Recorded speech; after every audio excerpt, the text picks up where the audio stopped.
গ্রামীণ অবকাঠামো উন্নয়নে স্থানীয় সরকার উপদেষ্টা আসিফ মাহমুদ এবং মন্ত্রিপরিষদ সচিব আব্দুর রশিদের জেলায় ৪,৫৯৮ কোটি টাকার ২টি প্রকল্প নিচ্ছে স্থানীয় সরকার প্রকৌশল অধিদপ্তর LGAD।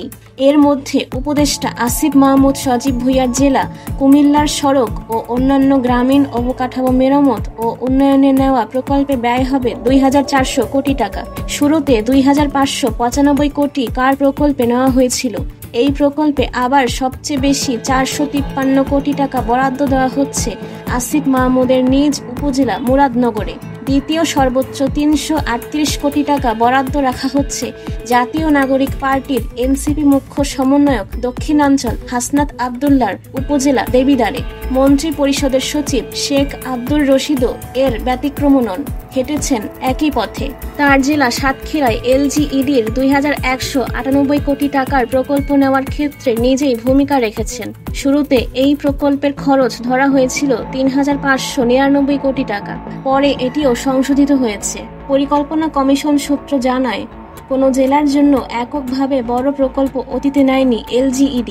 এদিকে কুমিল্লা ও সাতক্ষীরার জন্য বিশেষ প্রকল্প নেওয়া হলেও এই দুই জেলার চেয়েও খারাপ রাস্তাঘাট রয়েছে বিভিন্ন জেলায়। LGED বলছে, উপজেলা ইউনিয়ন ও গ্রামের রাস্তাঘাট নিয়মিত মেরামত করে।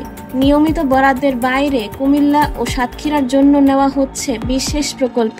এই বিষয়ে উপদেষ্টা আসিফ মাহমুদের বক্তব্য নিতে চেষ্টা করেও পায়নি প্রথম আলো। ট্রান্সপারেন্সি ইন্টারন্যাশনাল বাংলাদেশি TIB নির্বাহী পরিচালক ইফতেখারুজ্জামান বলেছেন, উপদেষ্টা ও মন্ত্রী পরিষদ সচিবের জেলার জন্য এভাবে প্রকল্প নেওয়া স্পষ্টতই স্বার্থের সংঘাত এবং ক্ষমতার অপব্যবহার।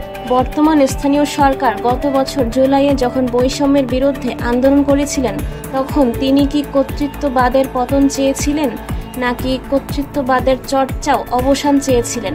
এখন তাকে এই প্রশ্ন করা উচিত। কর্তৃত্ববাদী সরকারের সময় এ ধরনের প্রবণতা দেখা গেছে বলেও মন্তব্য করেন তিনি। মাইমুনা ইসলাম জিদনি, বার্তাবাহক 24।